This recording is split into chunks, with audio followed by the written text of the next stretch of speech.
I studied peace, social justice, and conflict resolution. I'm very passionate now about fire safety, using my bilingual skills for fire safety in mobile home parks. My friend owns the farm that I lived at that burned, and then her truck got crashed and totaled. And so we had a really bad month. And we were like, okay, we're gonna go out and try to make new friends because my stay in Rochester will end eventually.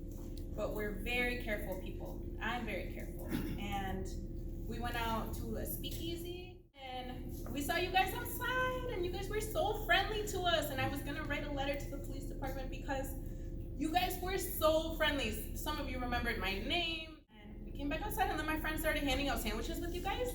And she was so in love, and she's from Red Wing, and now she's doing stuff with her community and engaging with her group, and we've talked about coming back to hang out with you guys, and there's some boundaries because I don't want to fall in love with you guys, but you made it safe. You made it safe for like a young professional person who has a lot to lose, right? I have this alternative experience where I'm staying at hotels. I get to see the guests. Did you guys know that there's around 3 million guests to Rochester a year? That's a huge number, and most of them are sad. Everyone at the hotels that I've stayed at are here for the hospital, and they're sad.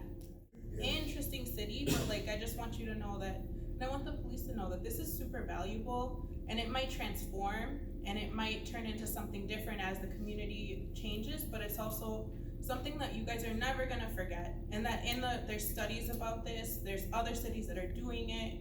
You guys are hugging people that you know, which is a unique connection because Rochester is big, but it's small, right? And I think that there's spaces to collaborate and spaces to really share memories and share pictures and rebuild connections in a way that is needed right now.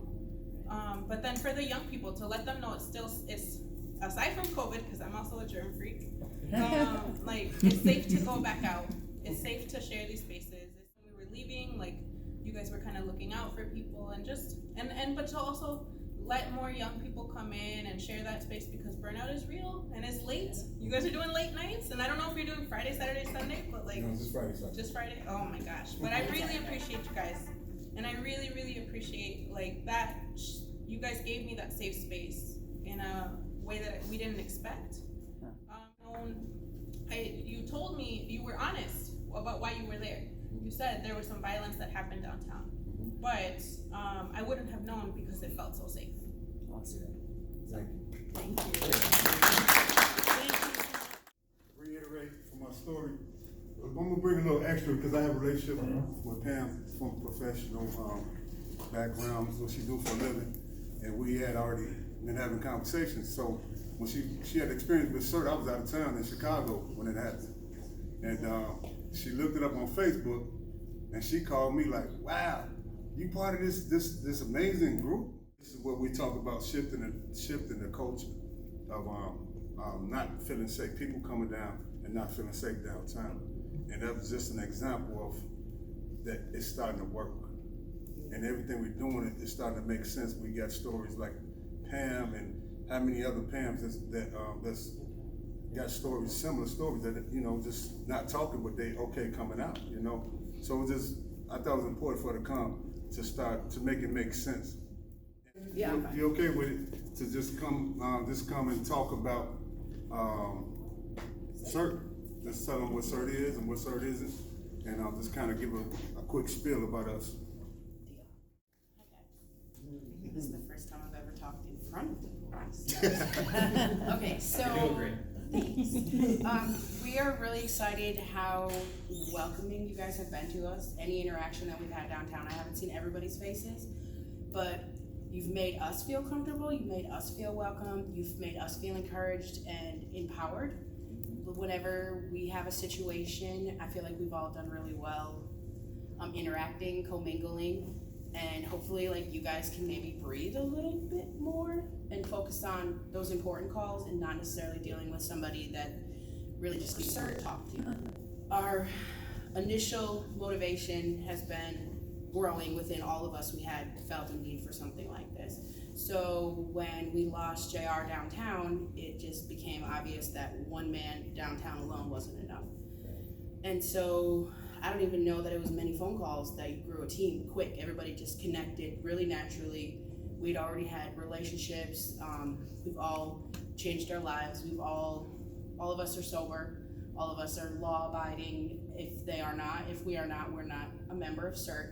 We're all handpicked. We're all held to a level of integrity, a code of conduct.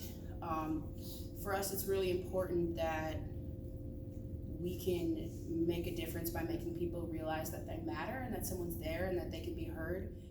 Like, restores hope in humanity. And it shouldn't just be as simple as a sandwich or a hug or a high five, but it really truly is that little bit of embrace. And so our goal is that by integrating with the community, we can build that relationship and we can learn to lead everyone else that we know in another direction. So we are relatable people for them. We are people that have grown up here, have lived here, work in businesses, run ministries, church, sports, all these things. And a lot of people have seen where we came from, the things that we've struggled with in the past, the places where we've been. So we don't have the clearest backgrounds. We don't have the greatest bottom stories. But where we all at now is unity and peace and community. And so someone's downtown drinking too, you don't know their class status, you don't know their cultural beliefs, you don't know what they do for a day job. Like, there's everybody down there. There's media people, there's car dealership salesmen, there's your kids' teachers, their moms, people's grandmas. Like, we see everybody in the community interacting, coming and going. And so you don't know how much of a need there is for that support until you get down there. So you guys see that. You guys see all of these people. You know their background stories. You have all these interactions with them that as a public, we don't necessarily know what people's needs are. You guys are allowed to go into home. I mean, you see everything that is the unseen. And so for us having this opportunity to be a team that can help interact with even making a more pleasant environment, if we can make people in a good mood before they go home, maybe there's less calls for you guys on Friday nights of angry people going home. Or like we were saying, if we're feeding people, they're not wandering the community, there's no businesses open. There's Denny's, there's McDonald's, there's Taco Bell till like 3. Even the gas stations in that area are closing at 11 p.m. due to lack of... I don't think Denny's 24 hours either. I don't even know, because I'm not. But so what's happening is that there's nowhere for them to go. There's people are congregating in all of these random places. We're seeing a huge influx at the gates because young people have nowhere to go after the bar closed and they're not ready to be done doing whatever it is they're doing. And so when we feed them, at least we're putting them in a better mood. We're soaking up a little bit of what's in their belly. We're giving them a high five, a hug, an encouragement, a laugh. Those little things that you wouldn't think could be so life-changing are really life-changing. And so there's a lot of really important situations that we intervene with. There's people like over alcohol consumption. There's people who have pride issues and they're angry and grumpy, or somebody looked at their girlfriend or breathed on them, or I mean, there's a lot of really petty situations that can be deadly. We're seeing the impact we're having on them, and I can imagine there's 2 ways to go. There's a lot of ways to go home when you leave the bar, I guess. And so if we can send people home full, smiling, with memories that are positive, with new relationships, bonds, we're really changing the atmosphere from the inside out. And so even though people go downtown because they're drinking, really people go downtown to socialize. They want to be with people, they want to feel that connection, they want to interact. And so for us to be able to give them positive situations. So instead of them shooting dice on the side of the road, they're playing air hockey. We can monitor it, we can pay attention to it. Instead of kids playing at random parks, doing stuff, whatever, going all around, like I shouldn't say kids, but your young adult people, for that hour or two when they're poured out of the bar because there's no room for them inside because it's at capacity, there's people here interacting with them, communicating with them, talking to them about positive things. We have a lot of interactions about jobs. We have a lot of interactions about housing. We have a lot of interactions about changing our lives. Yeah. How can, yes, you're out here intoxicated right now, but is this where you want to be every Friday night for the rest of your life? Yeah. Do you really, there's people who will even come to us and apologize for their behavior prior to, because they feel a sense of accountability. And a lot of people get drunk and they don't feel any accountability for it at all. They wake up tomorrow and they are the same person they were last night. But when you have somebody that shows you respect and dignity and compassion while you're in that state, you remember that. And so I feel like it's been life-changing for all of us to be involved in something. It's been a motivating force for us we have something to lose. We have so much to gain, but we also have something to lose. We're held to an accountability level. We're held to an integrity level. Whenever we're out, we patrol in teams of 2 so that if somebody, that way, yes, it holds us to a code of conduct, but it also holds others to a code of, they can't be like, oh, well, this happened and that didn't happen. Yeah. We're very specific about what kind of activities people are taking a part of. We're not looking at people's past, we're looking at people's present. And so you have to be able to be consistently showing that you can make it to our group meetings, you can take the de-escalation training, you can maintain proper boundaries, respect, you can treat the opposite sex with respect, you can treat your same sex with respect. We all have been really respectful of religion, race, creed.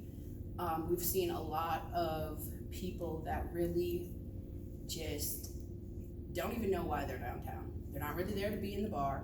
They're not really there to get something to eat. I don't really know what they're doing, but we somehow, like, we didn't invite them there and the bar didn't invite them there, but they're just there. There's a lot of people just hanging out, and being able to engage in them and give them a positive environment for a few hours has been amazing. Well, thank you, Carol. You did Thanks, CarolAnn. so too much more than that. There's a couple of things I want to add to that common goal of sharing a passion to invest to this community and make it a better place. And everybody don't have that life, that background, that is part of CERT, but everybody have the same passion and the same drive to make this a better place. And also, and one of the biggest things that needed to be filled was keeping downtown safe. And this is why we're patrolling with you guys, not to replace you guys. So we do see you guys.